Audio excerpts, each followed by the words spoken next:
500 रुपये या कवडी मोलाच्या दराने त्या कंपनीला त्यांनी ती जमीन दिलेली आहे आणि वनमंत्रीच वन खात्याची जमीन यूज करत आहे। त्या संदर्भात मी जिल्हाधिकारी यांच्याकडे तक्रार केलेली आहे। वनमंत्री गणेश नाईक यांच्यावरती भूखंड घोटाळ्याचे आरोप होताना पाहायला मिळत आहेत। आपल्याबरोबर या संदर्भात बोलण्यासाठी बाळासाहेब मिरजे या संदर्भात बोलण्यासाठी आहेत। सर, काय सांगाल, एकूणच हा घोटाळा नेमका काय आहे, काय सांगाल?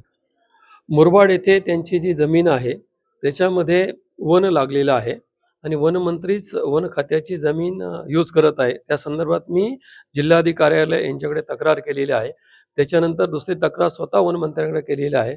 अद्यापर्यंत त्यांची कोणतीही त्याच्यावरती कारवाई झाली नाही, म्हणून मी पत्रकार परिषद आजची घेतली आहे आणि आपल्यासमोर ती गोष्ट सांगत आहे।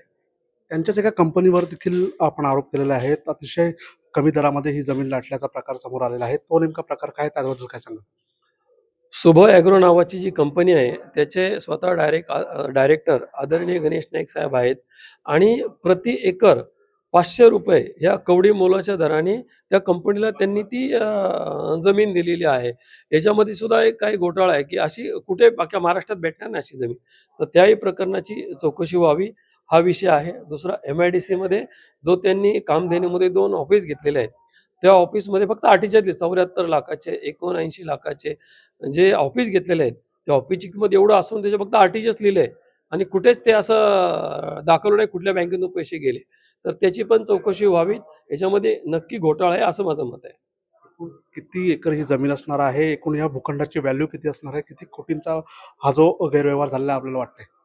व्हॅल्युएशन नाही सांगता येणार, पण माझ्या मते 10 ते 15 एकर जमीन आहे ती असं, आणि याच्यात करोडो रुपयाचा घोटाळा झालेला आहे।